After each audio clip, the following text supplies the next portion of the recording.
Hey, I'm Mark Whittle. And I'm Aldo KANE. And this is the second part of the highly anticipated conversation with my friend where we talked all about longevity, health, fitness, being as good as you can be as we're now new dads. We hope you enjoy. I'm Mark Whittle, former athlete and city worker turned life and performance coach. And this is the Take Flight podcast. We talk with the greatest minds and performers in the world and understand what it takes to reach your fullest potential and be unapologetically you. If you're finished with conforming to societal norms, done with being told who to be, and ready to take your own life into your hands, subscribe to this channel to hear the most unique conversations and be prepared to be enlightened, educated, and empowered. Our goal is simple: to support and help you navigate your own hero's journey. Enjoy our content, and when you're ready to go that step further, join our private or group coaching programs by inquiring at www.takeflightworld.com or by following me and DMing at markwhittle_TF. Fasten your seatbelt, it's time to take flight. Love the first conversation, mate. We were just saying, well, you can say it in your own words as you were saying to me, but how it's not often that you get to speak about your kids in depth or fatherhood and have these types of conversations. So it's really nice to do it. I've never really talked about it. You know, I haven't had time to do any podcasts in the last 3 years. It's just been when you're a new dad and then you're still doing all the work stuff. Like there's no time, which is, you know, it's nice to actually talk about it. Yeah. So now we're going to talk about, well, we're going to sort of loosely talk about longevity. But we're going to talk. I also want to talk about like purpose and how important that is, and continuing the conversation before about being a father and how that's changed. Maybe some of the practice and what we're doing. We started talking about sauna in the last episode. We were both in the sauna last night. Different ones. Different ones. Have you got a sauna at home then? Yeah. Is it infrared or have you got a traditional? Infrared, yeah. Have you? Yeah. So I've got an infrared. Yeah. But do you know what? I found it hard last night because I was so hot afterwards when I got in bed. It took me ages to cool down. Yeah, I've just been learning the last couple of years, but you know, doing the ice bath at the wrong time will ruin my sleep. Doing the sauna at the wrong time will ruin my sleep. When do you do it then? I guess there's so much stuff out there, and like this, you know, let's be honest, there are a lot of people bullshitting about what isn't good for you in that space, and trying to sell products and, you know, snake oil salesman. But essentially, you know, if I do the ice bath, I'll do it mid-afternoon. It's not even ice. I have it 10 degrees and I'm like not in there very long. How long do you do? 5 minutes max at 10 degrees, because there's the benefits are sort of falling off a cliff after a couple of minutes. It doesn't need to be cold. You can end up injuring yourself. You know, anything still cold. Yeah, 10's cold. And anything below 19, you're getting benefits. So that sauna, like I was saying about reducing my, like I measure, I'm a little bit odd, but I measure my like resting heart rate and pulse, or, you know, blood pressure pretty much every day. And with continued use of the sauna, like it is, you know, it comes right down, and I notice it when I'm not doing it. But like I said, you know, none of this really was on my radar until I had kids. So I have having kids to thank for me being a little bit more careful with what I'm doing. You know, I'm not reckless with anything. I certainly have never been like watch my diet and you know, I just train hard. I'm outside a lot of the time. I'm actively engaged in stuff that's quite physically demanding or hard work, or kind of puts me in a controlled, stressful environment. And I thought that was probably enough. And then having the kids has made me go, right, I've got a responsibility now to not die like my granddad did at 56 and my other granddad did at 56, or get diabetes or become obese and not be able to go down to the pump track with them because I'm too ill. So I guess all of that, in a way, I have to thank them that came at 42, 43, starting to have a big interest. So the last 4 years, I've had a big interest in like what can I do to not really to extend my life in any way, but to just make sure that I remain fit, healthy, and flexible until the point that I die. Does that make sense? Like, I don't want to live, for forever. I just want to be fit and healthy for as long as I can, then die. Yeah, in your sleep. Yeah, maybe. But yeah, so I guess I've got them to thank about it, and it's it's an industry that's absolutely, it's absolutely boomed. You pretty much look everywhere. Social media is full of it about what isn't useful, but I started doing a bit of work with a professor of psychology, Andy McCann, probably about a year ago now. And what he and the guys at Dark Swans, another organisation I do a bit of teaching with, were essentially teaching and getting to the bottom of is like, how do you get past all the bullshit? Like, because there is so much bullshit out there about what is and what isn't good for you. And he has a mnemonic that he runs through to teach us, but essentially it's like working out what's plausible, what really is that product or that thing saying. If you look back to, I don't know when it was, but men were injecting testosterone from bulls into their balls or something, like, I'm talking like 100 years ago or whenever. Like, there's a lot of things that come and go, but what we know, the fundamentals of living a long and happy life for whatever that time frame is getting, the holy triad nailed: sleep, exercise, nutrition. If you're sleeping well and you're eating well, putting the right sort of fuel in at the right time in the right way, and you're moving your body, then you have a good chance of, that's pretty much all you need to do, right? It's so important. Now in our stressful lives, you need to recover. Also, we need to spend quite a lot of time thinking about active recovery, what that is and isn't. But essentially, that's it. You don't need expensive trinkets and monitoring bits and bobs and all the rest of it. What you need to do is sleep well, eat well, train hard, have a purpose, have a good social group. That's a big predictor of longevity, of how people live the longest, is how big your social group is and what influence you have in there. It's not how much money have you spent on rings and watches and things that tell you what's going on inside your body anyway. I'm not an expert on this, but I guess I have a kind of vested interest in not dying at 56 and leaving my kids to suffer. I want to live as long and as fit and healthy as I can, so that I can, if I wanted to go and, let's say, Atlas's sort of, I could ramble on about this forever. These are just my personal thoughts, but in most places around the world, there's like a, what do you call it? Like a ritual of going from being, I'm talking about boys because I have Atlas Nori, but going from being a boy to being a man. I joined the Royal Marines at the age of 16. I did probably what is, the most ridiculous rite of passage to becoming a man, whatever that means. The longest, hardest infantry training in the world, when all I'd been doing before that was delivering papers, dodging school, and maybe delivering milk.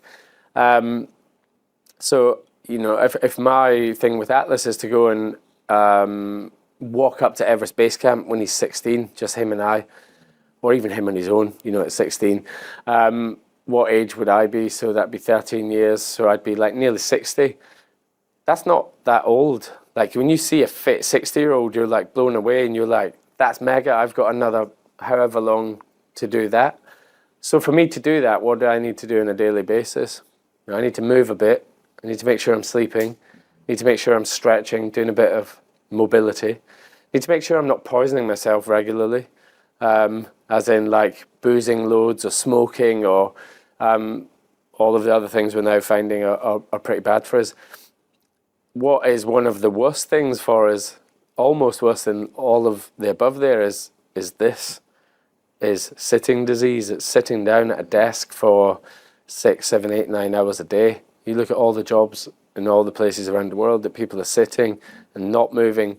So for me, it's now important. It's important to stay fit, active, mentally, cognitively, sort of elastic, so that I can, in 13 years, walk up to Everest Base Camp with Atlas, and then maybe in 16 years do the same thing with Ori. That's the goal, right? That's the thing that is now the motivation. It's not looking good so that I can go down a boozer and pull because I've got big arms or whatever. So it's kind of changed priorities. I really resonate with it. It's for me, it's being able to keep up with them in the soft play. For the next few years. It's interesting because there's two sort of things I work with in my coaching work with clients. One is, you said the holy triad there. It's like sleep, exercise, nutrition. I put mindset in there as well, which you talked about purpose. So it kind of comes within that. It's like how we're seeing ourselves, or how we see the world around us and ourselves in it, and how purposeful we are, and what our self-talk is as well, like those things. Super important. Yeah, because the way we see ourselves and how we talk to ourselves, which is rarely talked about, but we are always in dialogue with ourselves. So if that's positive or negative, it has a massive impact on the way you see yourself in the world, and how you experience it. Which I know you want to say many things on. So do you want to say it now? Well, I mean,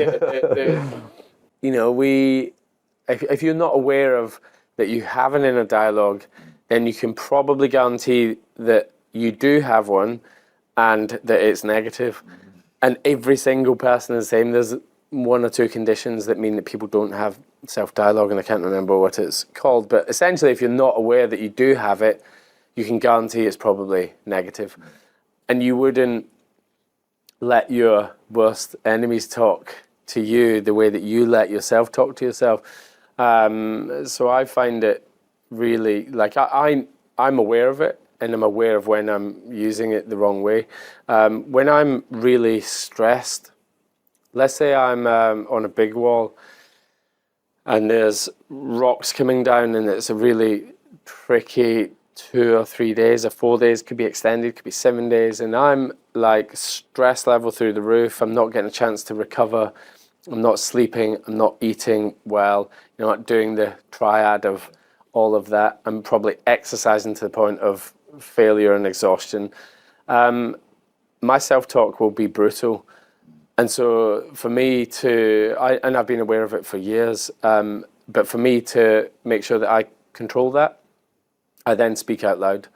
And it's one, because I'm scared, usually, and two, because I get clouded and blocked. Whereas if I'm talking to myself, usually in the third person, come on, Aldo, you know how to tie this knot. You've done it before. Why have you just done that wrong? This is how you tie it. And it's almost like you then have permission to put your hands up and listen to the person who's telling you, because we all weren't told what to do, right? Powerful. Yeah, so I've kind of always been, certainly in the last, I'd say 15 years, been aware of that self-talk. And the good thing about it is you can kind of use it as a secret weapon, because you know that most people are unaware that they have it, and most people are probably using it in a negative way. So it's a really quick fix, I think, when you talk to someone, is to get them to pay attention to what it is that they're saying to themselves. And actually, a book I read a long time ago, Think and Grow Rich by Napoleon Hill, the thread that runs through that is we become what we think about, and we become what we talk about in our heads. And if you aren't taking care of what you're saying in a positive way, then you can guarantee it'll be negative, and you can guarantee that it's not going to be useful for you down the line. And it's the same thing. It's just, it will become a well-worn track in your brain where it's like, it's a heuristic. It's the most easy shortcut to get to a point, is the thing that you're saying to yourself. And I guess you can break that by taking charge of it and using it in a productive, positive way. And actually down the line, it has a big impact on, from what I've noticed being in the field, doing things that can be tricky, is that it has a big impact on how you make meaning about something that's happened in the moment. How you talk to yourself right now when that thing happened makes a difference as to how you react in a year's time, in 3 years' time, in 5 years' time, the meaning that you make from it and the stories that you tell yourself from that. So you very rarely have control over the moment. Like, we all like to think that we have control over lots, but essentially we have control over about breathing, maybe a bit of mood regulation, and your attitude. That's it, right? Almost everything else that happens is out of your control.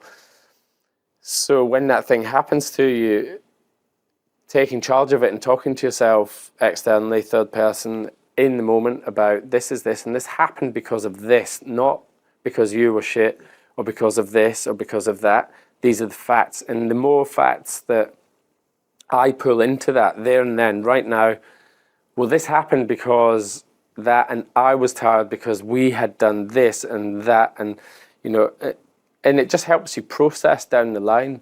I'm sure some brainy psychologists would be able to give you like a better way of framing that. But essentially, you know, as that part mindset, that internal dialogue is so important. Is you know, that's how I use it to my benefit. It's huge. Just to stay with that for a sec, because it's so nuanced what you said, and actually it's one of my favorite questions to ask someone and stick with. I could do two hours on this, on what I made it mean. We are meaning making machines. Yeah. And unless we're conscious of what we're making things mean, we will fall into patterns about narratives we created 10, 20, 30, 40 years ago. And they repeat over and over and over again. And those patterns aren't always things that are actually serving us in the moment. So if we can pause and ask that question, it's game changing, it's life changing.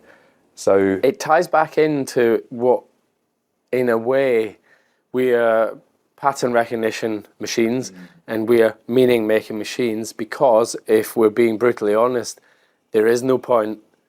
And when you meditate on death, this is my personal view, when you meditate on death and what it all means, like, there is no meaning. Therefore, we have to create meaning to give us passion, purpose, curiosity, to get us through the hard times. You know, we have to have meaning to then get through this. So if we have to have meaning, you know, we have to be careful about how we tell that story. Like an example would be rowing across the Atlantic. Foxy and I, Ollie, Ross and Matt rowed across the Atlantic, and we capsized, and we came back. Like, we had a very tricky capsize at night, you know, quite scary. And you know, we all made up our own stories in their own heads, and we all separately were telling the story, and they kind of over time diverge, and what was important to me becomes like a cornerstone in my story, and what was important to Foxy becomes like a cornerstone in his, and those stories diverge, get watered down, we embellish them, and then I go back and I listen to a recording that I kept on a dictaphone. Very factual, very boring. No one would ever want to listen to them. But I've done it for the last 12 years. Every single trip I've been on. And I listened to it the morning after we capsized. So it had the facts, and it had, this is the order of things. This is what happened. This is how I felt. So different. So different. And that's when I first got the inkling about, you know, like we work on telling stories to serve ourselves best. And if we're not aware of that, then, you know, 9 times out of 10, it's probably going to be negative. That our brain is negatively biased, because that's what served us in the past, is to see a threat, deal with the threat, protect ourselves, protect our clan.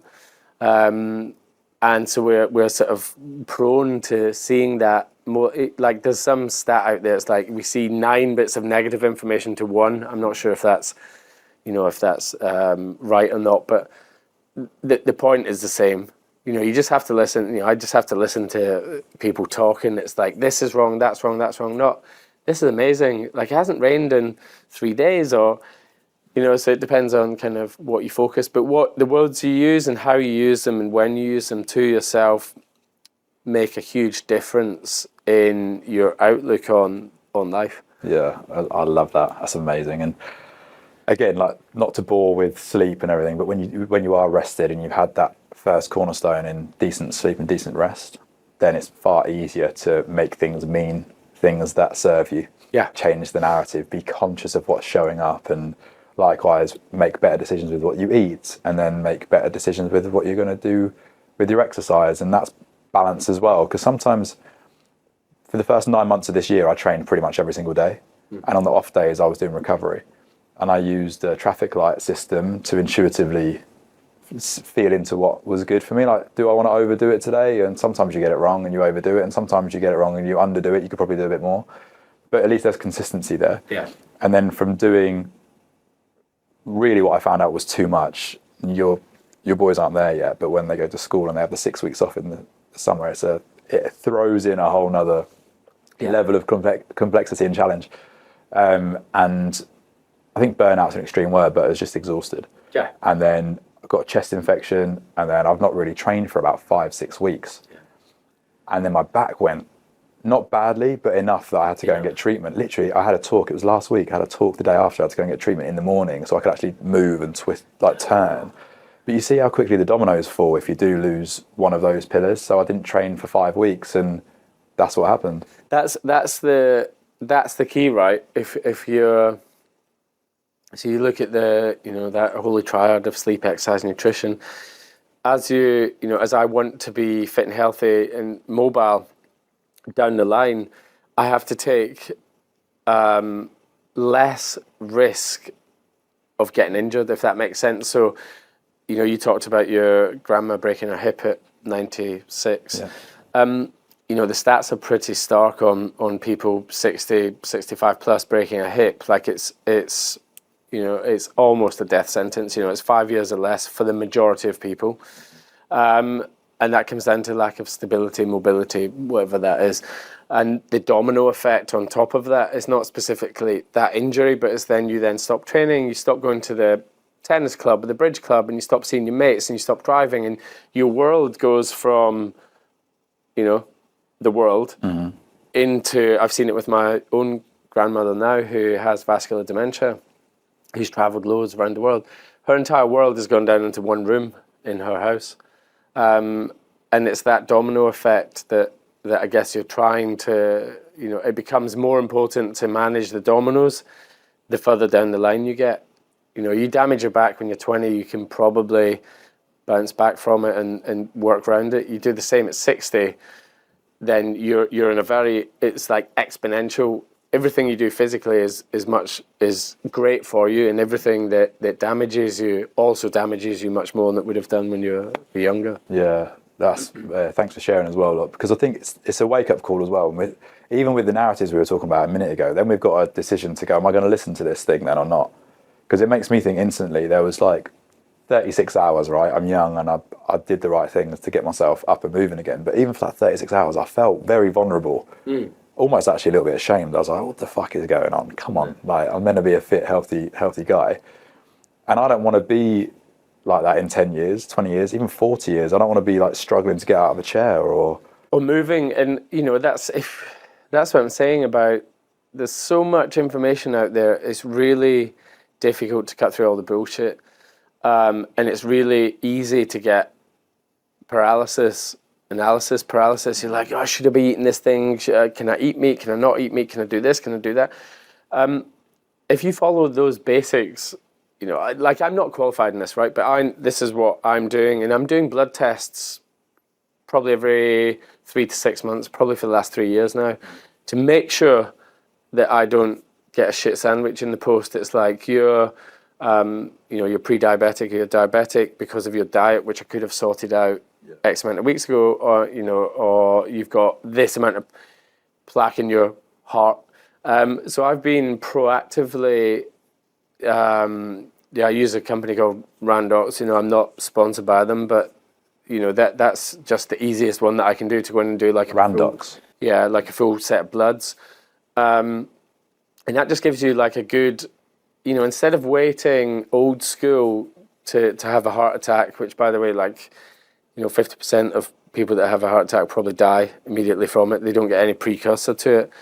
You could go and get some checks, and you could go, actually, be proactive. We're proactive about our physical fitness, right? So we do exercise, we go to the gym. But we aren't necessarily seeing what the food is doing to your body. We're not necessarily seeing what environmental factors are doing to your body. Yeah. Stress. If you look at what chronic stress does to the body, so if you're in a stressful situation, your body will dump adrenaline, cortisol.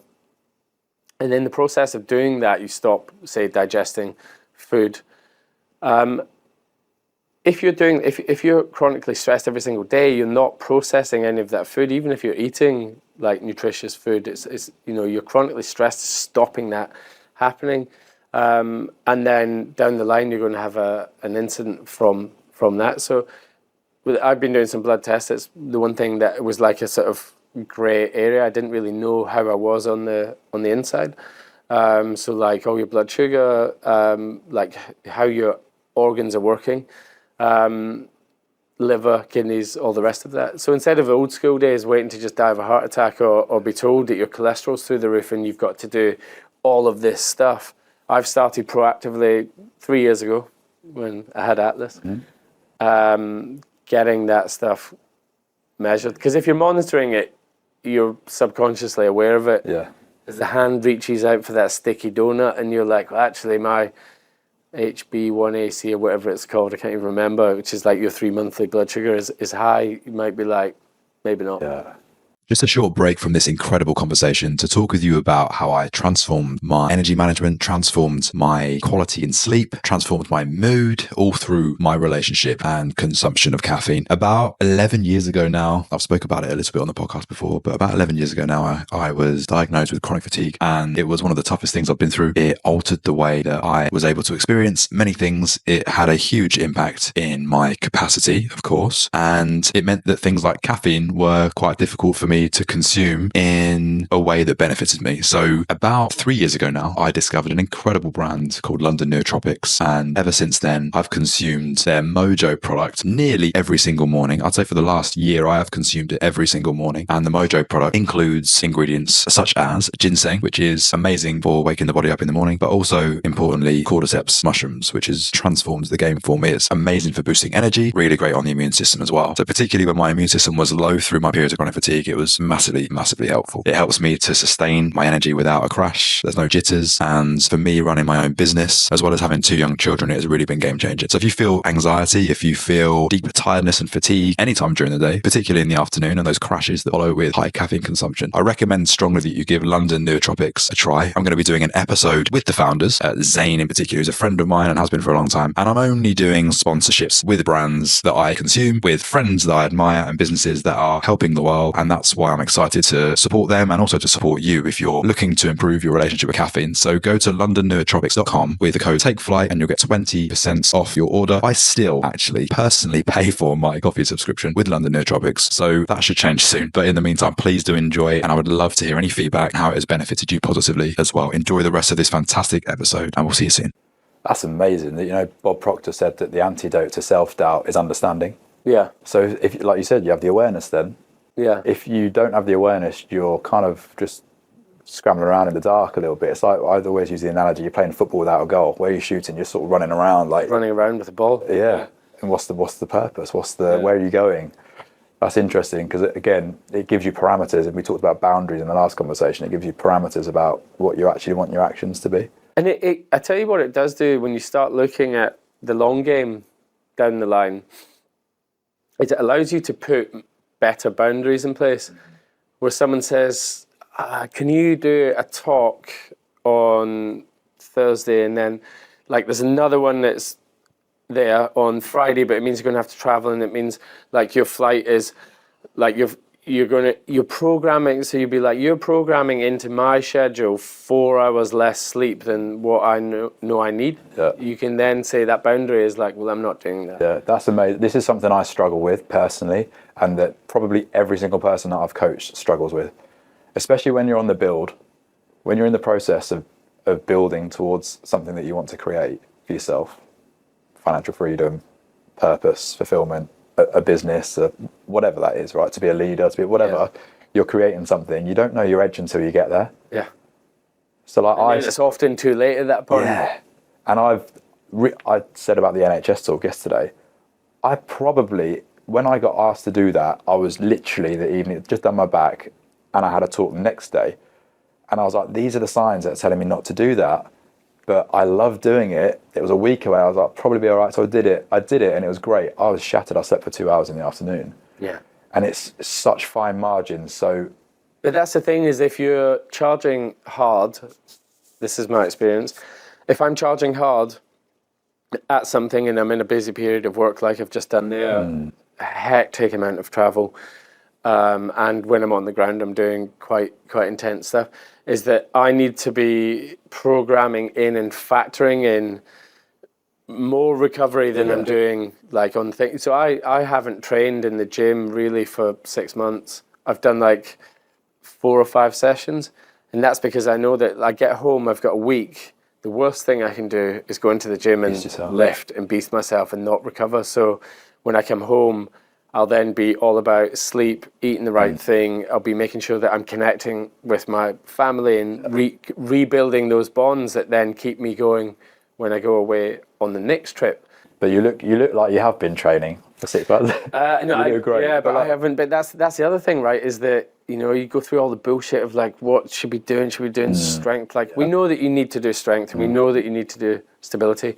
We also know that going outside and just being active makes a huge difference. Like, I genuinely haven't. I've trained probably in 6 months, maybe like 10 or 15 times in my gym, which I've got at home.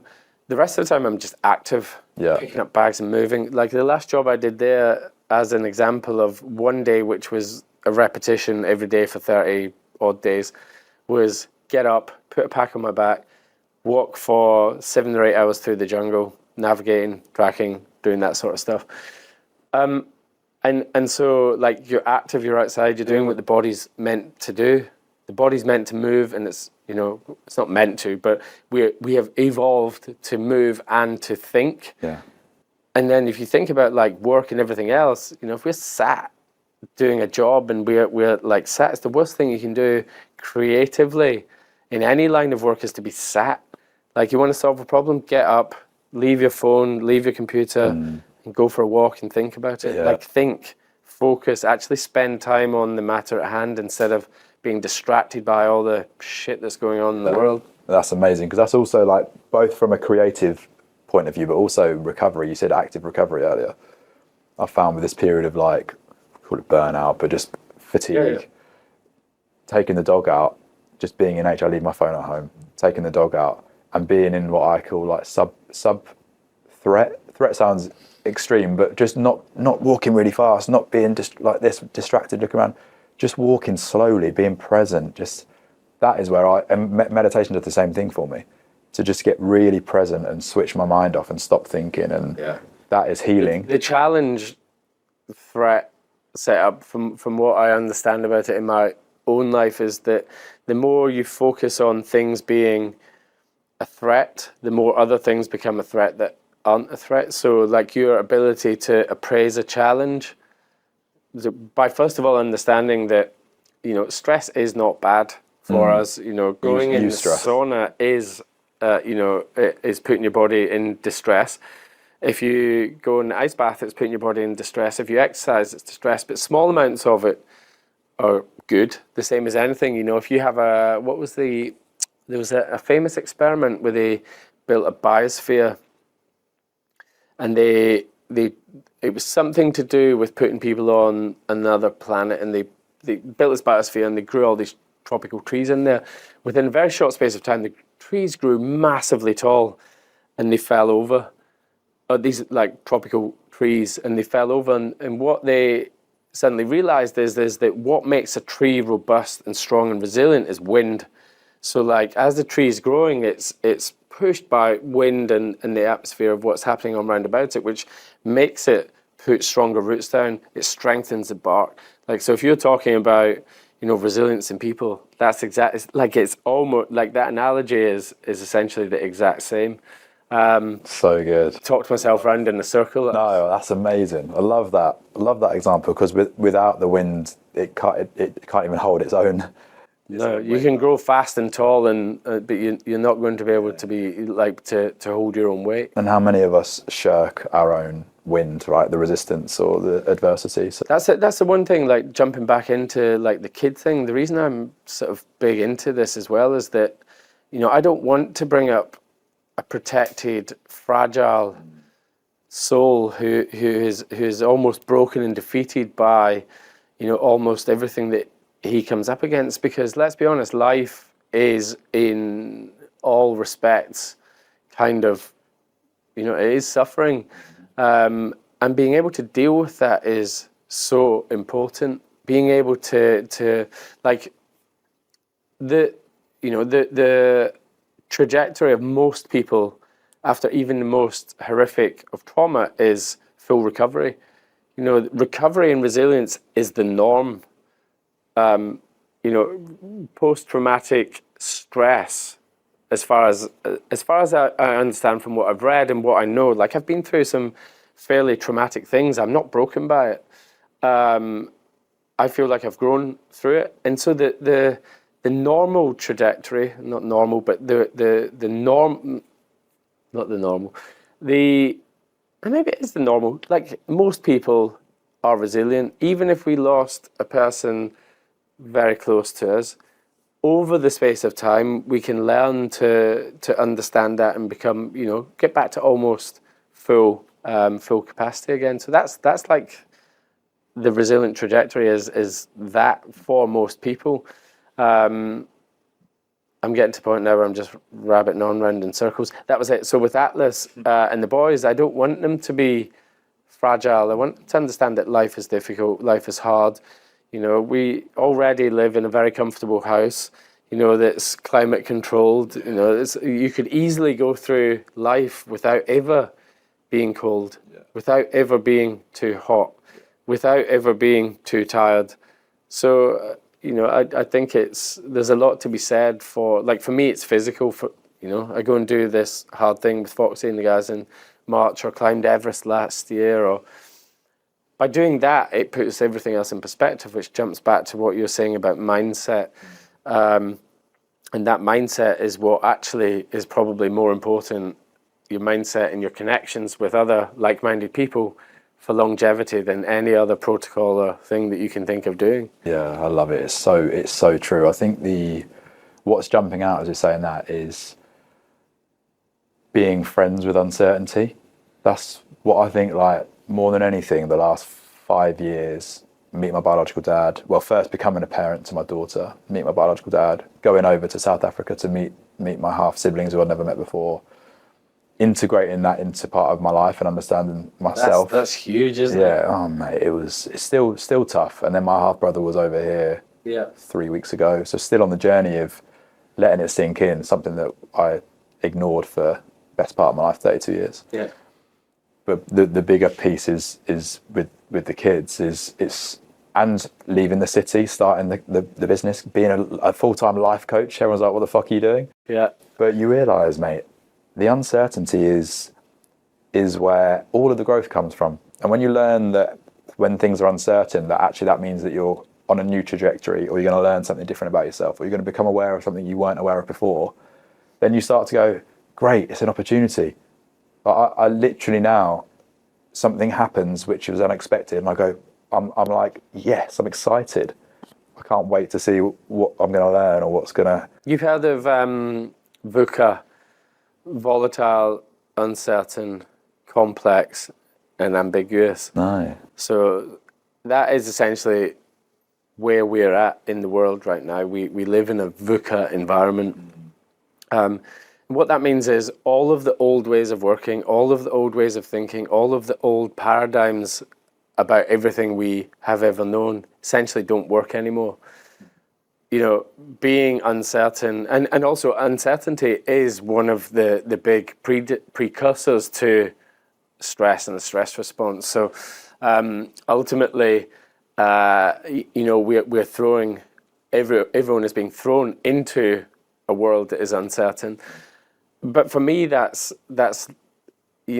is exciting. As a person, my own personal view is that is a trigger for growth for me, in a way that I get excited. It does things to me, like my neurochemicals or whatever is in there is turned on by uncertainty and volatility and ambiguity. And that's because life is and always has been uncertain. We can be snuffed out, as most people know, you can be snuffed out on the way home from work on a motorbike, and that's it, done. That's your time on earth gone. It's uncertain, and it's not written. Therefore, you can't plan. Those people that are trying to plan for all of this uncertainty, complexity, ambiguity, it's you're on a hiding to nothing. What you actually need to do is spend time on optionality on yourself. Give yourself the options. So in military terms, I don't know if I can do an analogy. You might have 30 blokes lined out in Arrowhead. And what they're going to do is they're going to advance towards the enemy and they're going to draw fire. So that's you're walking into a fight. That's the point of it. The commander of that group of men will be, the entire time they're walking forward, will say, if we come into contact in the next blah, this is where you're going to go, this is where you're going to go, and this is what we're going to do, or we can retreat back to this place. As you pass that, it's rolling. If we come under contact in the next blah, this is what you do. So you have all these different options so that you're just triggering them as you go. So if you were to take that analogy into life and work and stuff, you'd be like, well, the guy who's sat there for 30 years doing the same job thinking he's super secure, then AI comes in and snatches his job. And he's spent conservatively 1 hour a day on Instagram. The youth of today are probably, and actually the majority of people are on probably much, much more, 7, 8, 9 hours. What happens if you spend 1 hour a day learning something else in that process? So you're giving yourself options so that when that thing stops, like the world is now more complex and more ambiguous and more uncertain than it ever has been, but you can give yourself options. You don't need to... This is the way that I operate. I don't need to wait for someone else to go, this job stops tomorrow. Yeah. And I'll be like, what? I'll be like, fine, I've just spent the last 3 years learning this. I'm going to switch my hand to that, and I'm not too proud to go and do X, Y, Z. So good. So the optionality is seeking that, like using options is a really good way to deal with those complex situations. Yeah, oh mate, 100. Like I love that so much. So the uncertainty was the first thing, and then the other thing I was thinking of as you were speaking was it kind of, you actually were already talking about it, but it's the discipline. Because if we are unable to deal with uncertainty, we will make naturally bad decisions. And I can't help myself at the moment but observe where we are, and you look at what's the best example of knowing by observing whether someone has discipline is their physical makeup, how they look. So you see how many people are overweight. You're just making, and obviously you've got to allow for medical conditions and things, but on the whole, you're making bad food choices, bad lifestyle decisions, and therefore you are overweight or worse, obese. And the stress then, to tie into the stress that puts on your heart, simply just by having that amount of fats in your body and in your tissues, is what's going to cause disease and all the things we were talking about trying to avoid earlier in the conversation. So there's obviously a huge part of that piece is the world that we're in now, where companies are allowed to, either big pharma or big food companies are allowed to put ingredients into foods that make them addictive, look at social media. They have people who are behavior scientists that will be deliberately trying to design something that hooks a young person and hooks them badly. Life. Food, the same. Yeah. Like these traits that you would have normally years ago put to like gambling or drink is now in almost everything. Food, and in a way, a lot of people, I feel lucky that I was brought up. My parents were, we had not very much sugar, the military training, it becomes part of your life. I I think about this a lot. Like if I hadn't had that and I was overweight now and never done a day's phase in my life and I'm 46, would I have the motivation to do that? I'm not sure I would.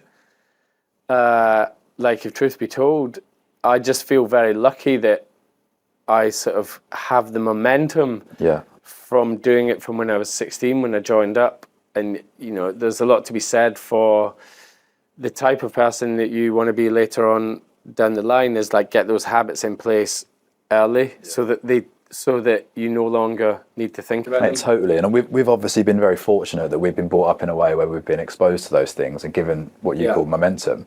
But at the same time, you talked about optionality and like agency.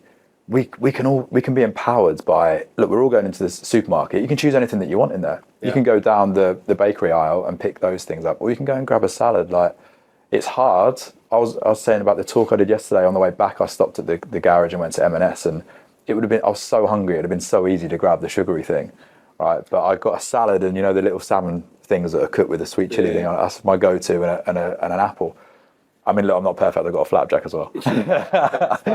But, empower yourself in those moments and make those disciplined decisions for the future you. Like, what was the future you going to thank you for? But that like, if you look at what's, it's not bashing what's happening now, but, all you have to do is do a bit of exercise every day, walking, moving. So, like, where do you start? Like, if you've never done it, like, how do you get into that to have that discipline? Because, the discipline thing on a daily basis isn't that difficult. It's carrying it through and understanding that, doing it is for the greater good down the line. And that becomes, I guess that becomes really tricky. Where do you start? You probably start by putting your phone down. Because that seems to be, like, with young people, that definitely seems to be the thing that's not good for their head, not good for their body. There's a really good book called The Anxious Generation, which basically talks through all of that stuff, and how kids have stopped moving. That's going to be an epidemic down the line that is on a much larger scale than we're already seeing now. Life expectancy in the US is going down as longevity industry is going through the roof. There's more money spent on gym memberships in the US than there is anywhere else in the world, but their life expectancy is one of the only countries in the world that's dropping, and that's due to, like, big pharma keeping people, like, on drugs, or essentially is not a very good place to be. But jumping back to what we started on, it's about cutting through all the bullshit, doing the basics well, which is moving your body, sleeping well, eating well, and having a good social bunch of blokes or girls or pals or family around about you. Mate, amazing. I think, like, let's both leave this conversation with almost like a prescription. So we'll do, like, the Aldo version of what you found that works for you, and then we'll do, like, my version of what the disciplines we lean on, right, to keep us going. So do you want to go first? Do you want to share the habits, the practices, the disciplines that you use to, we're not talking prolonging life, but keep you healthy and happy and fit? I would say the first thing that matters the most to me is the job that I do, and I wouldn't even say it's a job, it's a life that I have not fallen into. I very specifically designed this exact life that I'm living right now, probably 15 or 20 years ago, and was very specific about it in what I wanted to be doing. So when you do that, you then tap into, like, intrinsic motivation, which means I need to be fit for my job. So that intrinsic motivation means that I never once ever have to think about doing phys. I don't ever go up and go, oh, I've got to do phys, I can't be arsed, or oh, I've got to go for a run. Like, it doesn't even compute. I just get up and do the thing because I'm motivated down the line about I need to be fit for that job. So that then everything falls underneath that my passion, my purpose, the job that I do, means that I need to be fit, means I need to be healthy. Exercise, so I exercise every day, even if it's active recovery, whether it's walking. I have a dog that gets probably 3 or 4 miles a day. If I was to do nothing else in my routine other than walk the dog twice a day for 2 miles, it would probably be all that I need to do. Walking. My grandma walked 3 miles every single day up until she was 93, 4 when COVID happened, and then fell off a cliff and got vascular dementia. Not literally, but with not going out and seeing people, then very quickly.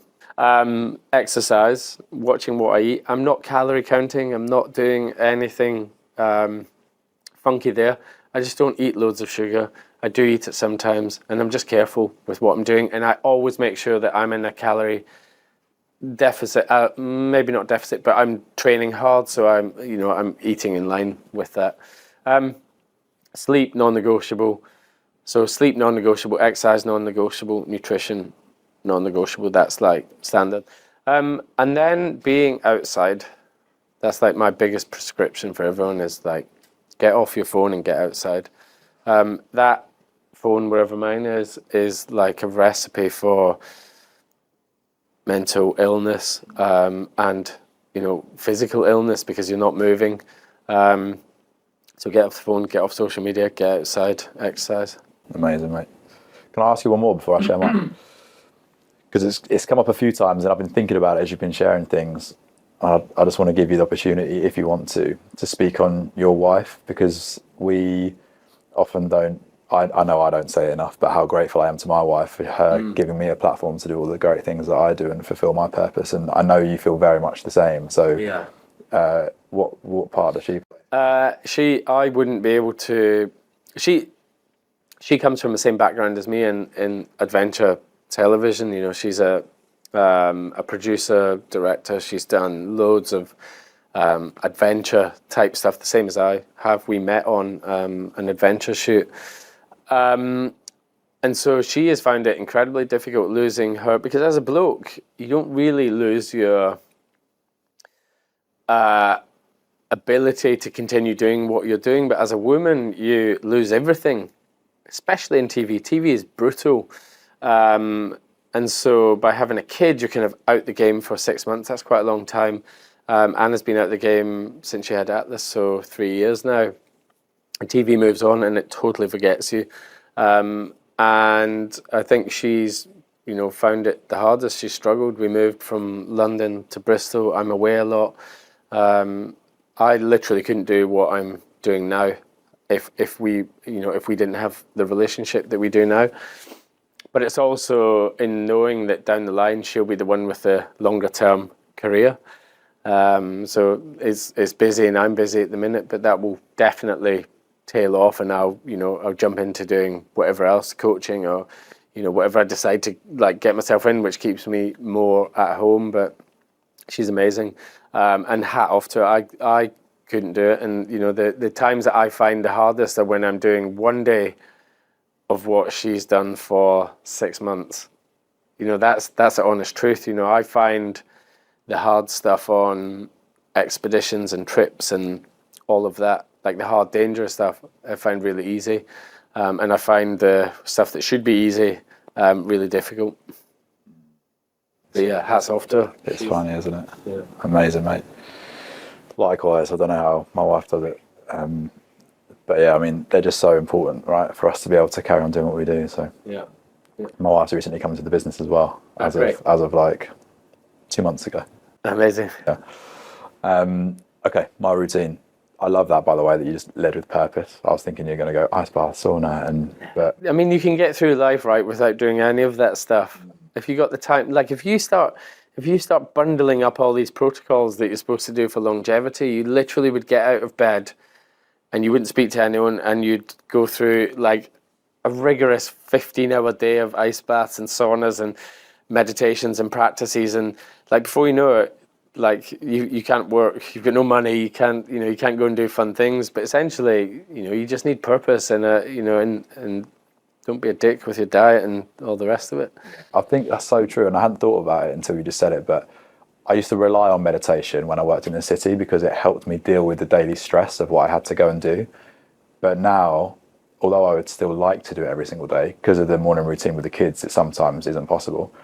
But I don't need to rely on it anymore. I just go into a job I love and I'm connected to that, and I'm having real conversations with people, and and we were laughing about it before, but sometimes I feel like I get more than what my clients get out of calls. I'm so rewarded for seeing them grow or seeing them have an insight or have a breakthrough that I come off it thinking, wow, this is amazing. So it's like enlightened self-interest, isn't it? Oh, totally. Yeah. Having said that, I would still put meditation like right up there for me, especially in periods like this when I'm quite tired. Just bringing the calm. I can literally feel my body healing when I'm doing it. And I practice transcendental meditation, aim for sort of 20 minutes. The ice baths are amazing, although when you're in fatigue, not good, because smashing cortisol into your body and the stress release and norepinephrine and all that stuff, which overstimulates the system. So you got to find your balance. That's why I love that you said 10 degrees, because there's so much out there about people smashing it down to 0.5 and they want the Instagram video with the ice on there. You don't need it. No. I had a bad experience in the ice and the heat because I went way too hot to way too cold quickly, and I had a bad experience. My blood pressure, it was not good. So I went and did a few studies on breath work. I became an advanced instructor in breath work. I did cold water therapy certification and all these things to help me learn and actually know what's going on in the body. This is a couple of years ago. So now I do it, mine's at 8, and I'll do like 3.5 minutes. And in the sauna, again, I'm just, I can tell now in my body if it's too hot or if I'm over. I'm never in there longer than 20 minutes. No, me neither. Usually I'm at like 15, to be honest. So those 3 things, and then journaling, particularly tough days. I find journaling really, really good. Self-reflection and almost self-coaching in a way. That's kind of what I did with the dictaphone when I'm away on the jobs. Like I tried writing, but it's difficult. I know there's a lot to be said for actually the process of writing, but just talking into my dictaphone is essentially me going through the day, what I did, how I felt, essentially processing it, making meaning, parking it. Yeah. Mate, you're a legend. It's so good to see you. Thank you, mate. Honestly, I really appreciate it. I know you're